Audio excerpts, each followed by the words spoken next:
How's it going, everybody? It's Firezz here, and we're back with another boss ranking. Today we're doing the Last Hero of Nostalgaia.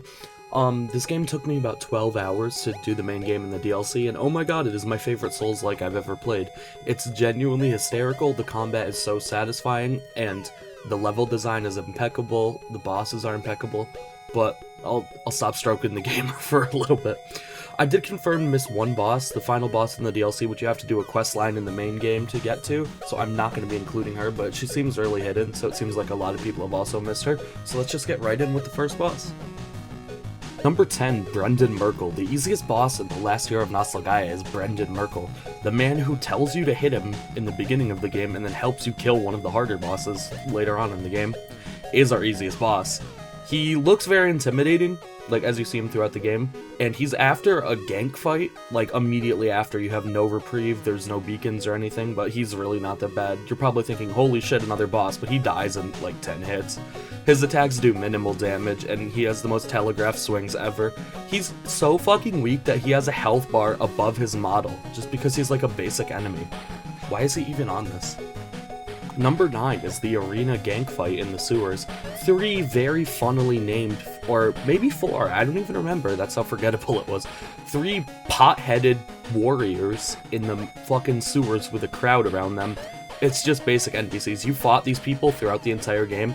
Like, you'll see Brittany Clarkson here, you'll see him as you're going through the treasury area, and he kind of runs at you and goes, "Brittany Clarkson!" And you're like, what the fuck? That's kind of weird. And then this explains it all, and it really doesn't explain that much. And that's the fucking humor of this game, and that's why I find it so funny, because nothing makes any fucking sense. Other than that, there's really not much to say about the fight. I mean, they're just funnily named, and they can get backstabbed, and it does a shitload of damage, and they just die quick. I mean, that's our number 9 boss, the arena. Number 8, the Spirit of Heroism. Don't ask how I died to the first boss in the game. It was a fluke, I promise. I was trying to get my recording software set up, and I just fucking suck. It was not a fluke. The Spirit of Heroism gets you used to Nostalgaia with really weird timings, and the narrator just fucking you over. Other than that, he's pretty straightforward. He's got telegraph sword attacks. That explosion does like half your health bar. You can hide behind the pillars.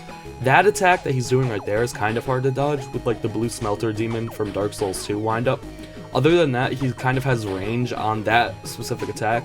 Other than that, just circle strafe around him and hit him in the ass. There's really not much to say. It's a great tutorial boss from a great tutorial area from the greatest Souls-like ever. I mean, I don't really have much else to say. Number 7, the Narrator, the man who's been guiding you through the entire game, is our 7th easiest boss. It's kind of just a rush fighting a few old things. You fight these bosses, you fight the Grinder again, which you'll see way later on the list, and then you go through the town and fight some basic enemies again. The only reason that he's on here is because of this little fucking tunnel we're at right here. This thing literally can kill you in one hit. At least it did for me, in full Master Chief armor. You end up fighting yourself after you get through the town, and that's when I had to do some menuing and swap my armor. But the real boss of this is this fucking thing right here. Look at that, I blocked that and it did over a third of my health. He literally does so much damage, it's fucking unfair. After that, you get to the Narrator and you just kill him in one hit, at least I did. But the Narrator fight itself is this little fucking rat right here. Other than that, I really don't have anything else to say, just kill the rat and you win, pretty much. Number 6 is Wunderschonensberg. What a name, by the way. You might be thinking, oh, it's just another NPC fight, but no, it's like Lady Maria. Like, her attacks are beautiful, the animations are incredible. She has this attack where she does a backflip, and mid-air she fucking kicks you, and it deals damage to you. Like, how genius is that? I literally love this game so much. I don't know if I've said that already. This fight isn't too bad. You know, I had to, this is the fight that kind of had me go level up some of my equip load because I was taking so much damage. As you can see, I'm using the Dead Space armor here. That's another thing. There's so many random video game references in this game that are just fucking hysterical. This game has so much charm. You need to play this shit. But she has the range attacks. You're just better off blocking her range attacks because they deal no damage to you if you have an 100% physical shield, which you should be using at this point. And even on her sword swing like that, you could just full physical block it and it does a minimal amount of stamina, and you could just run up to her and hit her. When I first did the fight the first couple of times, I think I died to her like 4 times, I was kind of having trouble trying to figure out when was safe to hit her and when was not, and you'll see that's a trend going forward with the harder bosses. But once you figure that out, I mean, she's kind of a breeze. At the top of the castle, after one of the hardest areas in the game, this was a very refreshing fight from the werewolves in the area below. and that's our number 6, Wunderschonensberg.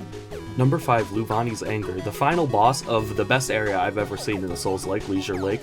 Luivanni's Anger is the 3 ghosts of the night that you've seen 3 times in the area before. And you can kind of just run around the arena and separate them, which is what I did here too. Each one has about 1/3 of his health bar, obviously. The one in the back likes to snipe at you the most, so I like to separate. This only took me, I did this on my first try by the way, but I like to separate the sword guy up here and then kind of just spam him down. And then by that time, the spear guy had ran all the way back over, trying to charge me with the most telegraphed attack ever so I could dodge it. After I killed the sword guy, it was really easy to kill the spear guy, as the other guy just sat back there casting. And then after you kill these 2 right here, the caster guy turns into a big buff knight, and it's just one of the basic enemies you were fighting earlier. This is also my favorite fight in the game. I love the vibe, I love the architecture, and the attacks feel really natural. You can kind of just instinct your way through it, which is what I did. That's how I did it on my first time, but I'm not really confident in going up against it, so I can't wait to do it again on my next playthrough. So that's our number 5, Luivanni's Anger. Number 4, the Grinder, the first, and correct me if I'm wrong, but the only 2-phase fight in the entire game. The Grinder starts you off by killing a bunch of NPCs that kind of die in one hit if you have a big fucking greatsword like I did at this point in the game.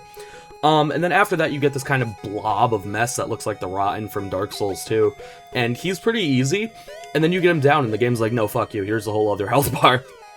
Then he gets these charging attacks where he runs across the arena, and it's pretty hard to do. Also, shout out to the Grinder for having the worst run back in the entire game. You have to go at least past probably 20 enemies, and it's pretty bad because they just like to hit you halfway through.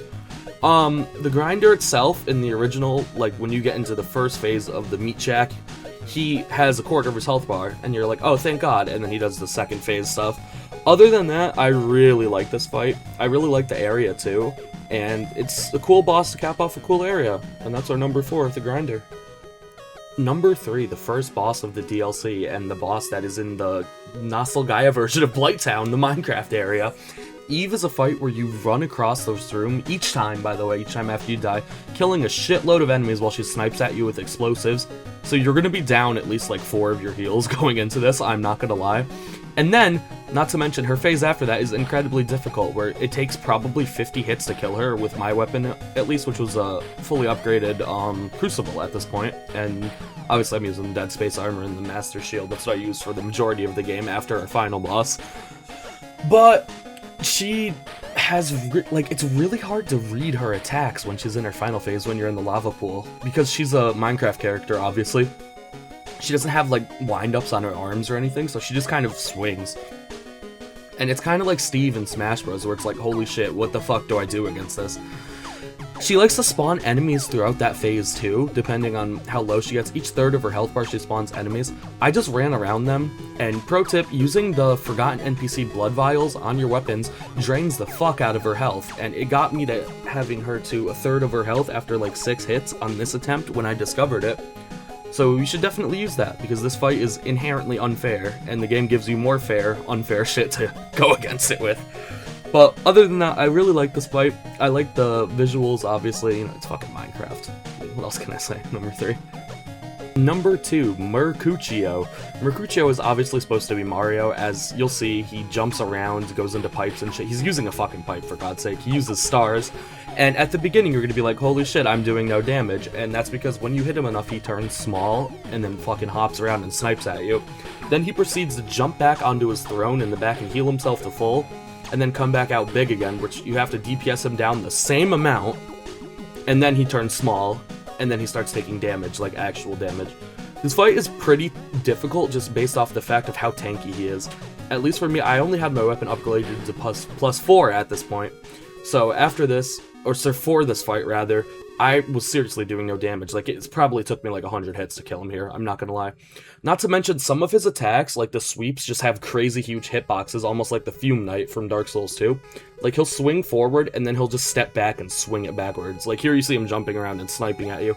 A lot of those, you'll try to iframe them, and they'll just have delayed explosions, so they'll hit you anyways.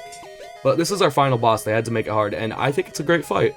After this, you get to choose to do the real ending or the good ending. Or you could do what I did to get to the DLC and just walk behind the throne and unlock the path to Firelink Shrine, or the knockoff Firelink Shrine. But that's our number 2, and the final boss of the main game, Mercucio. Number 1, Gnome the Consumer. The hardest boss in the Last Hero of Nostalgaia is Gnome the Consumer. This is the hardest boss I've ever fought in a Souls-like game, period. The boss was so hard he made me switch my entire fucking build. I'm not exaggerating when I say he took me 20 to 30 attempts. I was using a greatsword coming up here, and when you're using a greatsword, he's so quick with his attacks, you just do not have a chance to get any hits in. A lot of his hits just do a shitload of damage, obviously, for him being the 3rd boss, I mean. And as you see, he flips back and likes to snipe at you, and if you get hit by those projectiles, they fucking hurt, not to mention they'll knock you out of your heals. But his attacks are so quick and so fast that a lot of the times they're unreactable while there's projectiles coming at you, as you saw there. And even when he pulls his sword out there, there's a swing, his attacks, it's just impossible to know when it's safe to hit.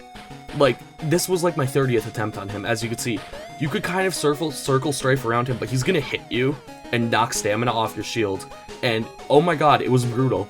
It was a fair challenge though. I never felt like it was the game's fault for the boss being bad. I felt like it was my fault for sucking at the game. When he gets to about half, he's gonna heal himself up, so you should beat on him here. Then he's gonna spawn a clone that's gonna sit there and snipe fucking projectiles at you.